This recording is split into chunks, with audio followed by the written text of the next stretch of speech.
universal commitments to end child marriage, 1 in 3 girls in developing countries will probably be married before they are 18. That's according to the United Nations Population Fund. Now, 1 out of 9 girls will be married before their 15th birthday. Most of these girls are poor, less educated, and living in rural areas. Over 67 million women 20 to 24 years old in 2010 had been married as girls. Half were in Asia, 1/5 here in Africa. But UNICEF warns that by 2050, the number of child brides in Africa could more than double, surpassing South Asia as the region where the problem is worst. So, just how widespread is the problem in Africa? And beyond policy and legislation, what else needs to be done to stem the tide? I'm Peninah Karibe. Welcome to Talk Africa.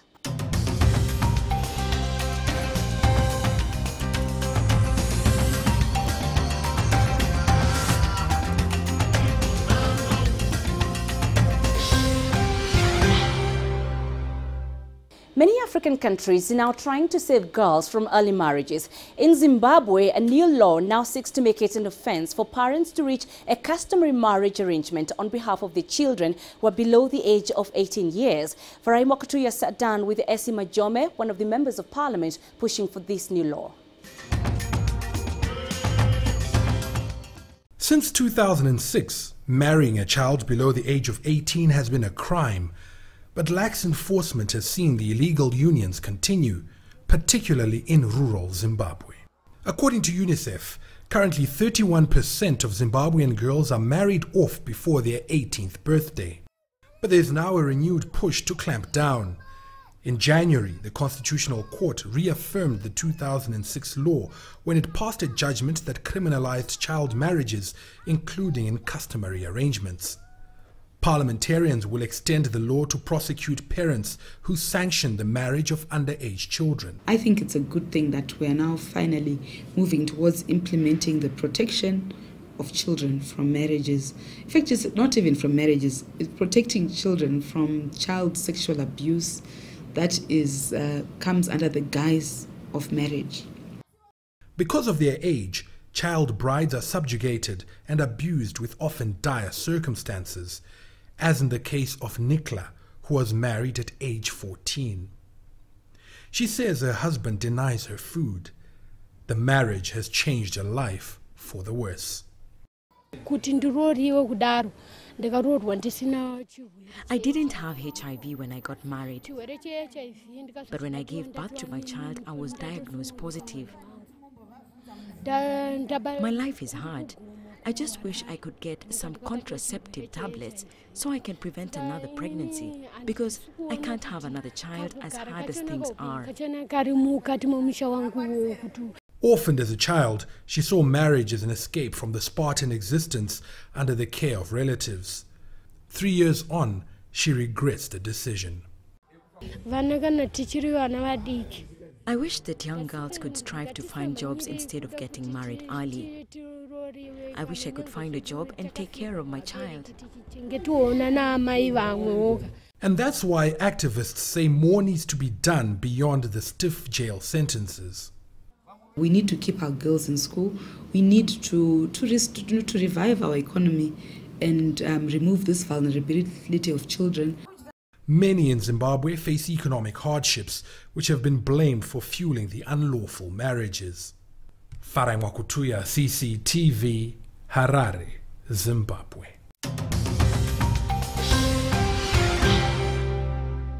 The African Charter on the Rights and Welfare of the Child sets the age of marriage at 18 years. The Charter expects member states to take necessary steps and measures to enforce this provision and protect the rights of children. Grim Chala sought the AU's position on the problem and the challenges facing African countries. Thank you very much, Commissioner, on behalf of CCTV. Now, how widespread is the problem of child marriage in Africa? Well, thank you very much, Gurum. The issue of child marriage has been part of our broader agenda of women's empowerment. As you recall, we had a whole summit, that was looking at the empowerment of women towards our Africa socio-economic development, particularly the Agenda 2063. The problem of child marriage on the continent gave us a wake-up call. we all never thought the problem was as serious as it was. So in fact, on our original estimate, we found out surprisingly that 34% of all marriages on the continent were under the age of 18. Some of them even much, much, much younger in some countries. And then we also found out that this ranged from 25% to about 75% in some countries, surprisingly. So we took some countries by surprise, because when we told them we were doing this campaign, then they went back. Nobody thought that it was a serious problem for them, but they went back and quickly checked the statistics, and it was surprising what they came up with. And this is one of the reasons for the popularity of the campaign. What is driving the vice and making it difficult to eradicate the problem in the continent? Well, we have found out that it is intertwined with quite a number of African issues. Culture playing a major role, the education, socio-economic development, religious practices we used to think were very, very important, but we're now beginning to see it otherwise. The issue of the fact that people in the villages were detached to most of the developments that were going on in other places. And then surprisingly, lately, we found out that even in the towns as well, the problem was very, very significant. So it's a widespread problem that we have found is present in every member state of the African Union. Commissioner, what is the African Union's common position in eradicating child marriage in the continent? Their position, according to the African Union Committee of Experts for the Rights and Welfare of the Child, is saying a child by definition is below the age of 18 years. And when you look at the social development framework, for the agenda for social development on Africa, that we have a common position, just found out that it is in fact a human right, that it's a human rights issue, the issue of marrying children below the age of 18. We have now in fact made it one of our human rights issues that we are looking at. So it is a very, very serious problem. Now, it's very, very important in our current agenda because it's an agenda that's driven by people. Yes. So what we are doing is we are undermining the most important aspect of the community because we're talking about children who will carry the agenda forward eventually. If we start abusing the children the way we are doing, then who is going to carry our agenda forward in the future? So this brought it out. It made it very, very prominent with the current AU programs for socio-economic development. Where does the problem lie and what is the AU doing to surmount them? On the whole, the first problem we had was knowing that the problem existed and accepting that it is a serious issue. Well, from 2014 May, we launched the campaign against child marriage. And this has taken huge proportions. Apart from the top 10, 11 countries where we've launched the program, the awareness is now in every single member state because we have virtually every member state requesting that they want to launch the program as well. Those that don't come out clearly to launch it are making inside member states programs to launch the program. They all have plans of action towards eradicating child marriage. So I would say on the advocacy part, we have really, really succeeded. My final question, and this is going to be a tough one. Can Africa, according to you, eradicate child marriage? Well, we hope that they would eventually, because I actually don't see any reason why anybody would want to marry anyone below the age of 18. As I say, if we put in place the correct aspects of empowering women, particularly girls, that's one way of eradicating it. As I said, you look at the broader picture, women are not empowered, particularly girls. They don't have the same rights as boys. So that is the place where we should start looking at it. Once we get that in order, the rest of it will actually become easy. But I will hazard to say it's going to take some time before that happens, because you remember we talked about education, talked about socio-cultural issues, we talked about standard of living, we talked about socio-cultural practices, and these ones you don't get over within a very short time. So it's going to take some time. But we are making a lot of progress.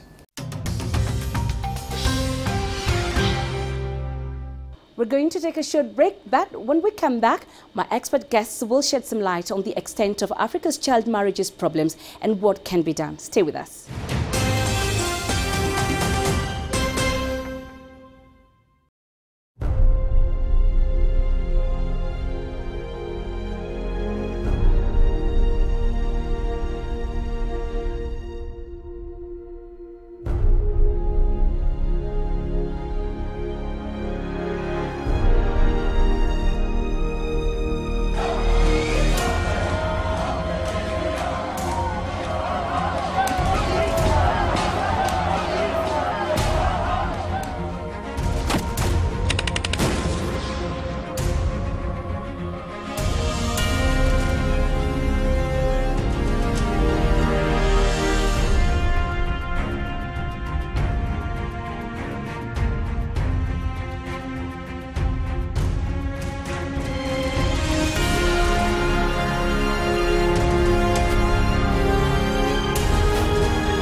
Welcome back to Talk Africa.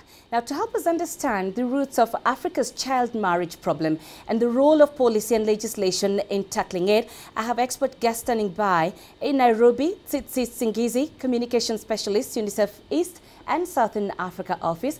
I also am joined from Lagos by Elizabeth Bernard Soho, founder of the Transformation and Development Center and an advocate against child marriage. And of course, with me here in studio is Mr. Wanjala Wafula, Program Director, Coexist Initiative. Thank you all for joining us. Elizabeth, you're in Lagos. Let me begin with you. I understand your mom was a child bride. How old was she when this happened? Just give us a background of the circumstances that led to that. She was about 11, 12 when she was married off. She was not really told she was going to be married off. Her father was enthroned as a new king in our place in Edo State in Nigeria, in Ishan, Ubiaja to be precise. And there was tussle. I'm relating what she told me and even what my maternal grandmother told me. And in the process, my maternal grandfather, the king, was adopted. And of course, in that process, her mother, that's my maternal grandmother, a woman who didn't go to school. She was just a wife, a full-time housewife. She had to run for her life with her children, 4 of them, and ran to her mother's place. That's my maternal great-grandmother's village. And so there she was. My mother was very young. And in the process, what was she doing to be able to take care of her children? So people were saying, let your child stay with me. I'll take care of her. I'll do this. That was how my mother was taken and was told she was going to live with an uncle in Ibadan, in Oyo State in Nigeria. And she was about 11, thereabout. And when she got there, she met my late father. But she said the people in the compound where they live together, they will be calling her Iyawo, Iyawo, which in Yoruba dialect in Nigeria means wife or new wife. But she didn't understand what it means. And my father, of course, my late father, of course, didn't touch her, allowed her to settle down until about 2 months later. And that was just it. One night, my late father came down because she was sleeping on the floor. And she was surprised. And he said, look, I'm not your uncle, you are my wife. So, Tsitsi, coming to you and listening to Elizabeth talking about the story of her mom, obviously this is something that's not just unique to Nigeria. This is a problem we're experiencing here in Africa. Tsitsi, how widespread is this problem in the continent? Yeah, indeed. It's not a story that is peculiar to Elizabeth, sadly so. This is a story that is prevalent across Africa, Eastern, Southern, and Western, where Elizabeth is based. In Africa, I know 125 million young women are married before their time, before they're 18, that is. So it is very widespread. And we also know in UNICEF that women, young girls in rural areas are likely to be married off earlier than their peers in the urban settings. This goes beyond even that. When we look at the rural and the wealth quintiles, the poor and the rich, we know that the poor are likely to marry off their girls at a younger age than the rich people. So it is widespread. It goes across wealth quintiles. It grows across rural and urban settings. And it's a big, big number. 125 million is a huge, huge number. So it is widespread. Wanjala, let me just paint the picture here for you, picking up, of course, from what Tsitsi is talking about. In 2012, 70 million women aged 20 to 24 around the world had been married before the age of 18.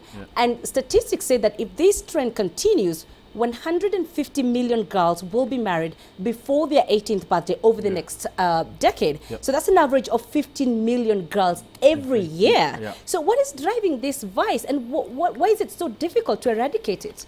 I mean, it's a great pleasure being here. Child marriage actually finds a lot of, and I think even the statistics are an understatement. I mean, I've been to communities where we have 100% of all the girls getting married early. I was in Somalia, I've been to Southern Sudan, I've been to communities at the coast where 100% of the girls or women got married when they were below the age of 15. Child marriage for me is as a result of the socialization processes across Africa. Men are socialized to find relevance in praying over women. Men are socialized to think that they're entitled to using the women's bodies and entitlements, while women are socialized to accept the second position of subservience. And so until we get the conversation going, until we get men involved in the discussions, until we get the socialization processes that accept women as human beings that should be respected and listened to, we're still going to have this problem going on. It doesn't matter how much legislation we pass. As long as boys know that they're going to wait. And you know, the conversation here around girls getting married to old men is not even the issue. I mean, I've been to communities where I went to a football field and watched boys playing soccer and girls playing netball. I saw young girls who are at the age of 14 having babies, and boys who are age of 15 playing football, being fathers. You go to Malawi, and Titi comes from Zimbabwe. I've been to Zimbabwe, where you have boys as young as 14 being forced to marry girls as young as 12. Because the culture and traditions dictate that men must find relevance in subduing women, in having women as a justification of their very own existence. So that means we cannot depend on legislation alone. We must go into engaging communities, engaging the drivers, which is cultural practitioners, religious leaders. In Somalia, they even think, and parts of the Islamic world, they think marrying a girl below age of 15 is religious. And so how are we going to change it until we bring up the conversations to engage the drivers of the culture and the tradition? Right. Elizabeth, let me come to you. And I want to pick up from the point that Wanjala has talked about, legislation. Because increasingly in the continent, countries are enacting laws to deal with this vice. But then we're discussing amongst ourselves and seeing the main causes of child marriage in the continent. It's poverty, it's lack of education, it's gender inequalities, it's culture and tradition. So are these laws adequate to deal with these root causes that we're talking about? I want to say that I totally agreed with him that no matter the legislation that we are going to put in place, that until we begin to involve even the men in the discussions to let them know the evil effect of this culture, I don't know whether I should call it culture, that we may not be able to go too far. Because we need to bring the men into a round table where these discussions are going on. And we need to make them know what negative impact it's having on women. Women should not be seen as, I don't know what to call it, as something that, you know, anybody can just, a man can just use as a sex slave or whatever you may call it. We are all equal before God. So a woman should be given a voice. A woman should be given the opportunity to make up her mind whom she wants to marry, when she wants to marry. A woman should be given the opportunity to mature. Because if you come to Nigeria here, especially in the northern part, we have most of our young girls that are victims of early child marriage. They are there dumped by their husband because by the time they want to put to bed, and then they have this VIF, you know, so, and then they begin to run water. They can no longer control their system. The man leaves them and go and marry somebody else. We need to let them know. We need to bring them together. It's high time we stop locking the men out and the women gather and we talk and talk and talk. It's not going to take us anywhere. And of course, there's a common point, Wangela, that keeps emerging as we have this conversation, and that men need to get involved, which is where your organization comes in. Because I know Coexist Initiative, that's your organization, work with boys and men here in Kenya to change attitudes towards such harmful practices such as child marriage. How have you approached this issue? One thing that makes me sad is just the complete lack of innovation in programming around child marriage. That you have people who are still, I mean, and I like what Titi is saying about the use of the importance of education. Children who are retained in schools, education for me is one of the solutions to stopping child marriages. As long as families and communities can accept that girls can be retained in school, then we'll stop them from early marriages. We're not using innovation. We are still thinking about legislation, and we are still thinking, we can never stop a harmful traditional practice until you think outside the box. And unfortunately, it's not in programming on issues around child marriage. Until we thought out of box with HIV/AIDS. You remember the days of abstain, be faithful, use condoms? And for many years, that never worked. Until we changed it and repackaged it. You know, there was used to be a practice in parts of Kenya called widow inheritance. And we demonized it to an extent where now it is only 2% prevalent. So we must, in terms of programming, we lack innovation. We lack popularization. You go out and ask, do you know how many people, you go to communities and ask the Sexual Offences Act, for example, in Kenya, or the Children's Act, and you ask how many people in the communities know about it, nobody knows about it. So we are busy in the capital cities making legislation. But we are not popularizing the legislation. We are not getting community buy-in. We are not we have politicians. I met a politician in Malawi who is the leading activist against child marriages. Then we followed him to his village in Karonga, and we sat behind a traditional meeting. And he was saying the opposite of what he says in Ilongwe. In Ilongwe, he says, we must stop child marriage. And then when he goes to Karonga, which is his village, he turns around and says, which trees are ready for harvesting in this village. So there should be accountability. So there has to be accountability. Right. Titi, let me come to you, because earlier on you did talk about governments and civil societies, that there's a need for them to play their roles. And increasingly we are seeing programs in the continent aimed at ending this problem of child marriage. So how do we get the multiple actors to coordinate their programs so we can see results?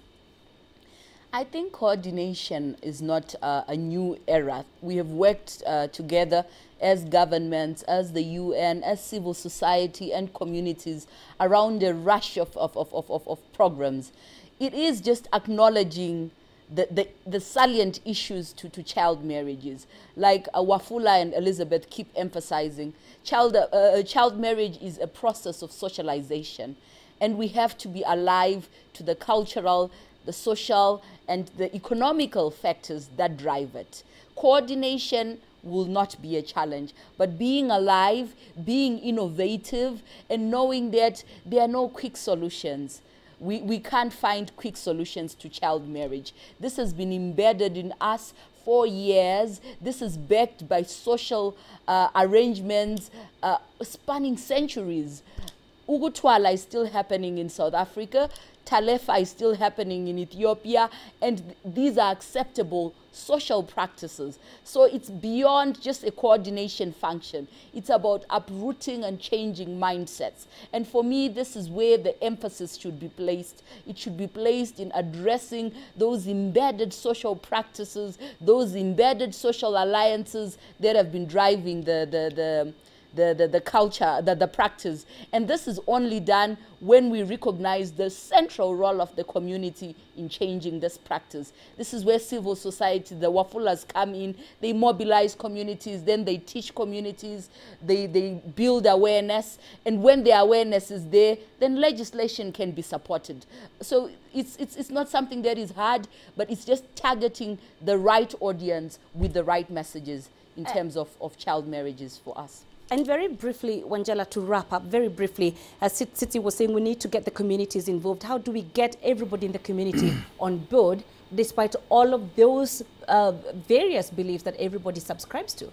I will quickly just tell you what I think could work in terms of child marriage. I think I'll give you 5 points, quick 5 points of 5 solutions of best practices that can help us eliminate child marriage.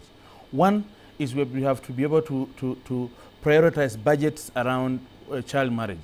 You ask any African country, for example, how much they are planning to spend in their national budgets on resources directly going towards child marriage, and you'll be told it could be hardly zero. So first of all, we don't have enough local resources to be able to get it done. 2, I think what needs to happen is popularizing existing legislation. We don't have to form any more laws or task forces or commissions. Let's just popularize existing legislation by getting community buy-in. 3, let's not make the law punitive. Because you see in many parts of Africa where the law on child marriage is, communities have revolted. In fact, you will be told of a case in Kenya where women went to the streets to demonstrate against a law that was criminalizing female genital mutilation. So we need to make laws to be people to understand the existing legislation, to have resources around it, to set up networks and systems. Because today, issues around child marriage are either being handled as a human rights issue or as a criminal issue. But we are not handling it as a religious issue, as an economic issue. 4 is, for example, for God's sake, let's improve the value of a girl. I've seen it. I've gone to communities where when I demonstrate the value of a girl, communities buy in. Because communities know are governed by this old thinking that women are the second group and women are useless. But when we go there and demonstrate, especially with the positive role modeling from women, and we should have these models go out and say, I'm a girl, I went to school, and this is what I've done for communities. You know, that will help. And then finally, I think we should stop the infighting between government and civil society. There's a lot of infighting between the civil society and government. Government passes legislation that they are not implementing, they are not popularizing. Civil society goes in with a fragmented foreign-based thinking, and somebody says, oh, we stopped child marriage in Yemen, and therefore we can stop child marriage in Zimbabwe. It doesn't work. So, and then perhaps the last one is let's be innovative. Because child marriage deals with how people are programmed and socialized, and we must reverse that. All right. Thank you so much. All right, so that's all we have time for this week. But thanks to all of my guests for their insights. In Nairobi, Tsitsi Tsingizi, Communication Specialist, UNICEF East and Southern Africa Office. We also did have in Lagos, Elizabeth Bernard Zowo. She's the founder, Transformation and Development Center. And also here in studio, we did have Wanjala Wafula, Program Director, Coexist Initiative. Thank you very much for being with us. We shall see you again next week. And of course, remember to join the conversation online through Facebook, Twitter, and YouTube. I'm Peninah Karibe. Bye-bye.